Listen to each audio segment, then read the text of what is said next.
দর্শক, আপনারা দেখছেন পূর্বাপর। আপনাদের সাথে আছে আমি মঞ্জুর এবং আমাদের সাথে আছেন অধ্যাপক ডক্টর শামসুল আলম এবং ডক্টর আহসান এইচ মনসুর। কথা হচ্ছিল সমসাময়িক রাজনীতি এবং আজকে যে ইশতেহার আমরা দেখেছি সেটি নিয়ে।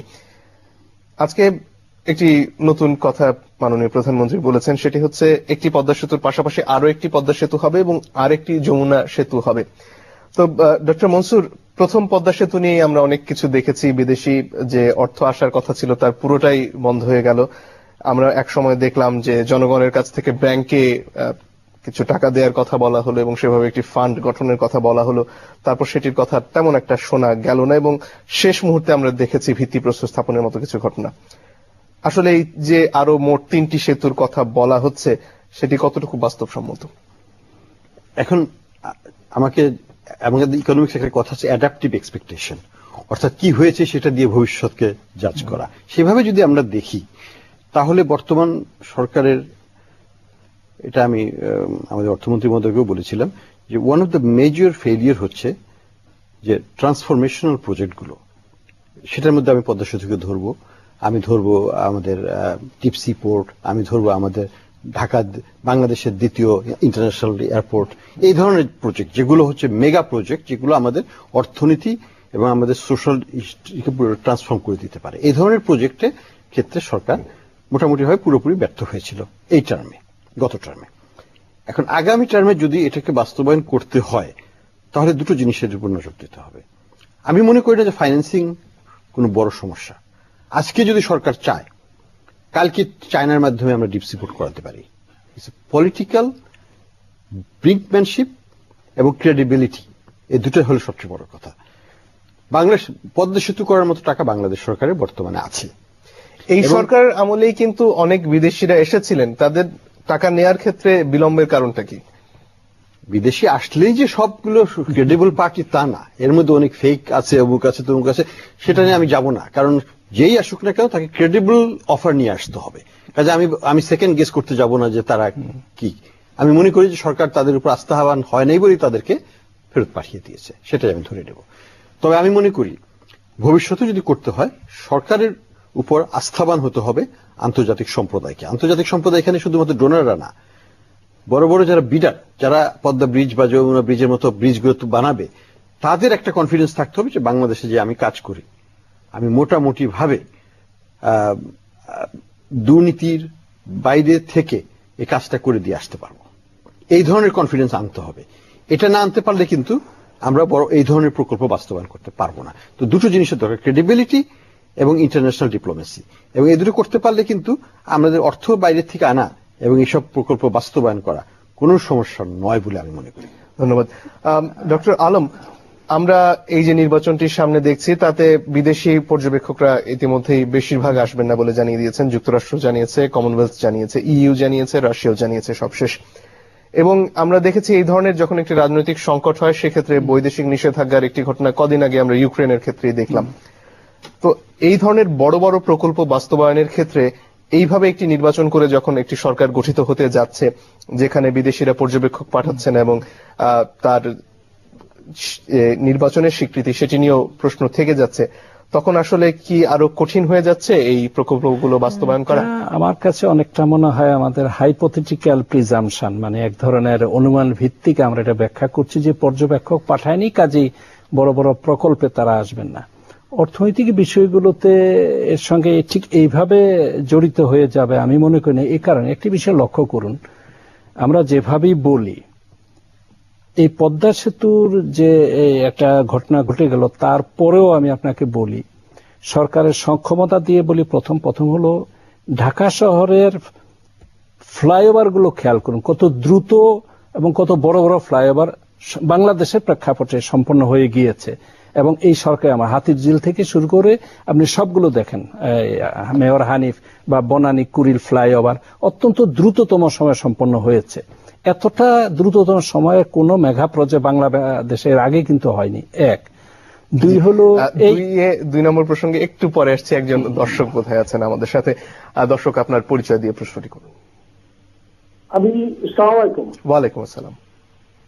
আমি নীলফামারী থেকে নাসির বলছিলাম। জি।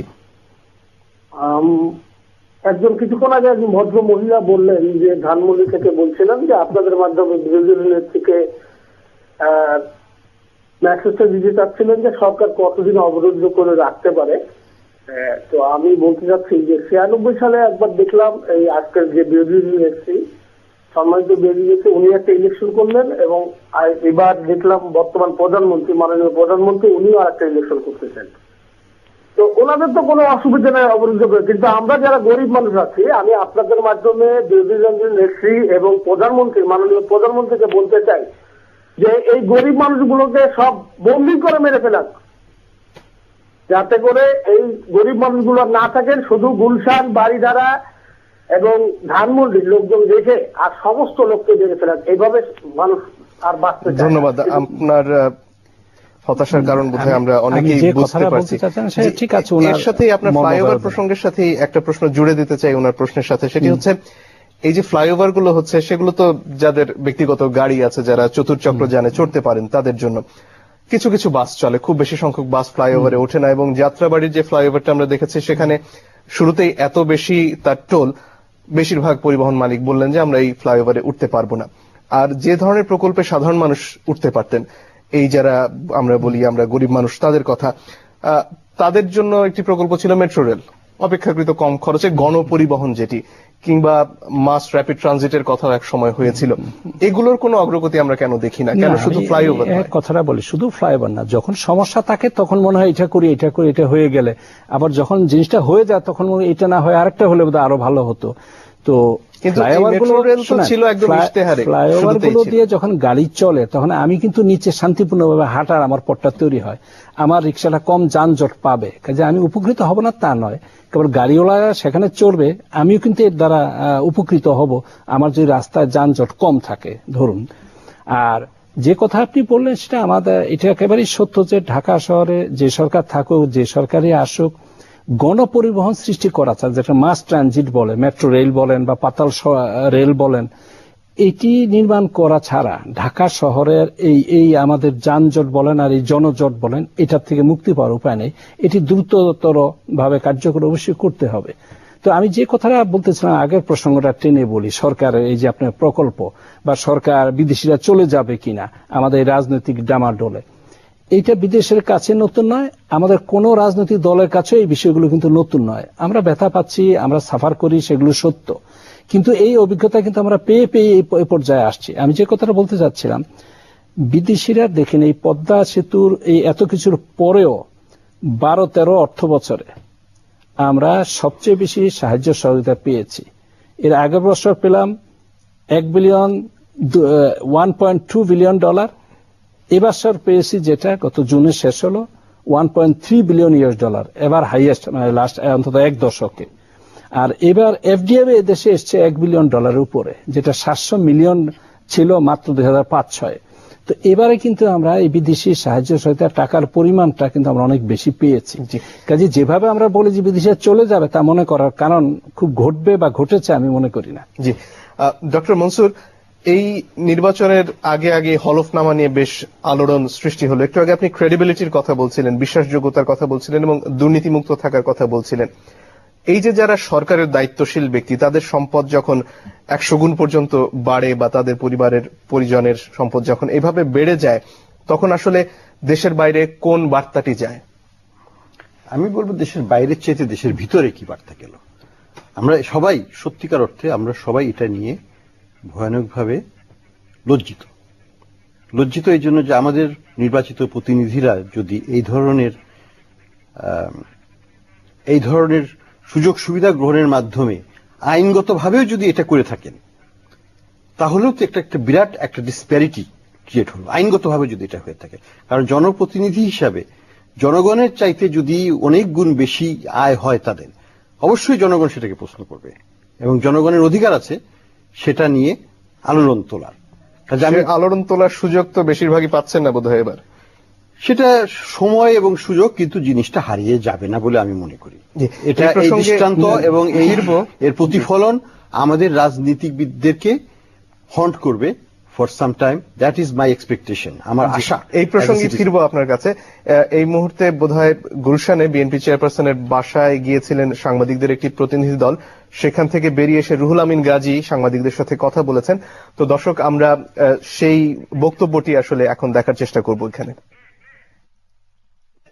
দেশবাসী সেখানে হাজির হবেন এবং গণতন্ত্রের প্রতিষ্ঠার জন্য, গণতন্ত্রের এই উৎসবে সকলে সেখানে হাজির হবেন এবং সকলে সেখানে থাকবেন। তিনি আবারও সংশ্লিষ্ট কর্তৃপক্ষকে এই সমাবেশ, এই অনুষ্ঠান করার জন্য সহযোগিতা কামনা করেছেন এবং সফল করার জন্য দেশবাসীর প্রতি উদাত্ত আহ্বান জানিয়েছেন। তিনি আশা করেন, তিনি এখনো যেহেতু সংসদ বিলুপ্ত হয় নাই, তিনি বিরোধী দলের নেত্রী, সেই হিসাবে তার যেটুকু সুযোগ সুবিধা পাবার কথা সেইটুকু সুযোগ সুবিধা সরকার বহাল রাখবেন এবং এখানে যে ব্যারিকেড যা দেওয়া হয়েছে এটি অবিলম্বে এই মুহূর্ত থেকে সেগুলি প্রত্যাহার করে নিয়ে যাবেন, এটি তিনি প্রত্যাশা করেন। ধন্যবাদ। দর্শক, বিএনপি চেয়ারপারসনের বাসার সামনে থেকে কথা বলছিলেন রুহুল আমিন গাজী, সাংবাদিক নেতা। কিছুক্ষণ আগে তিনি যে বক্তব্য দিয়েছিলেন সেটি আমরা দেখছিলাম। যে প্রসঙ্গে আমরা ছিলাম ডক্টর মনসুর, যে এই যে অবস্থাটি, ক্রেডিবিলিটির কথা আমরা বলছিলাম এবং সম্পদের বেড়ে চলা, তো ইশতেহার বোধহয় খানিকটা চোখ বুলানোর সুযোগ হয়েছে আপনার। এই দুর্নীতি নিয়ন্ত্রণে কি কিছু দেখলেন, আপনার চোখে পড়লো? যে জিনিসটা আমাদের সবাইকেই একটু বিস্মিত করেছে সেটা হচ্ছে যে, এটা হচ্ছে আমরা সবাই জানি বাংলাদেশে কি হয়, সেটা হচ্ছে আমরা যেটা দেখাই সেটা হচ্ছে একটা অংশ, তো প্রকৃত অংশ কতখানি সেটা আমরা জানি। থেকে যায় যে এটা টিপ অফ দ্য আইসবার্গ। হ্যাঁ, টিপ অফ দ্য আইসবার্গ। সত্যিকারের পরিমাণটা আরো অনেক গুণ হবে এবং সেটাই সবাই কিন্তু সেটা ফ্যাক্টর অফ 5 or 10 করেই নেয় বাস্তবতা। তো সেই হিসাবে কিন্তু জনগণ ক্ষিপ্ত। জনগণ কিন্তু 5 কোটি টাকা মনে করেন না যে 5 কোটি টাকা দেখে, তারা মনে করছে এটা 50 কোটি টাকা। এইভাবেই জনগণ এটাকে ইন্টারপ্রেট করে থাকে বাস্তবতা। তো যেটা আমাদের প্রয়োজন সেটা হচ্ছে একটা ক্রেডিবিলিটি, অর্থাৎ যে সকল ব্যক্তির বিরুদ্ধে এই ধরনের অভিযোগ উঠেছে, যে সরকারই থাকুক বা যে রাজনৈতিক দলই থাকুক, তাদের উচিত হবে জিনিসটাকে একটা বিবেচনায় নিয়ে একটা দৃষ্টান্ত স্থাপন করা। সেটা যদি না হয় তাহলে জনগণের কাছে কিন্তু এই দুর্নীতির বিরুদ্ধে আমরা অভিযান করব, এটা একটা হলো স্লোগান হিসেবে দাঁড়াবে এবং দাঁড়িয়ে গেছে। কারণ এই প্রেক্ষাপটে যেহেতু সরকারের পক্ষ থেকে, সরকারি দলের পক্ষ থেকে আমি এখানে বলবো যে কোনো কিছুই বলা হচ্ছে না এবং আরো আমরা দেখছি এটাকে ধামাচাপা দেওয়ার জন্য বেশ সাকসেসফুলি এটাকে অনেক নির্বাচন কমিশনে যাওয়ার মতো ধৃষ্টতা দেখিয়েছেন কিছু এবং নাম করা ব্যক্তি, যেটা জনগণের কাছে কোনো মতে অ্যাকসেপ্টেবল না। দুনিয়ার কোনো দেশে এটা হতে পারে না। এটা লজ্জাস্কর ব্যাপার যে একটা পলিটিক্যাল পার্টির বড় নেতা কিভাবে যে একটা সুপ্রিম কোর্টের একটা ইসের বিরুদ্ধে, একটা রায় থাকা সত্ত্বেও এই ধরনের আবেদন গিয়েছিল। তো যাই হোক, সেটাতে আমি নাই গেলাম, কিন্তু কথা হলো যে এটা নিয়ে যদি সরকারকে ক্রেডিবিলিটি এস্টাবলিশ করতে হয়, এটাকে বিবেচনায় নিয়ে আমাদের দুদক আছে, দুদককে বলতে পারে যে এটা ইনভেস্টিগেট করো। এখনই করতে হবে কথা নাই, কিন্তু ইনভেস্টিগেশনটা শুরু করতে তো পারে তারা।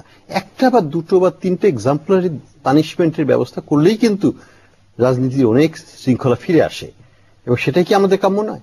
জি, ধন্যবাদ। আরেকটা বিরতির সময় হয়ে গেছে। দর্শক, একটা ছোট বিরতি নিয়ে ফিরে আসছি, আমাদের সঙ্গে থাকুন।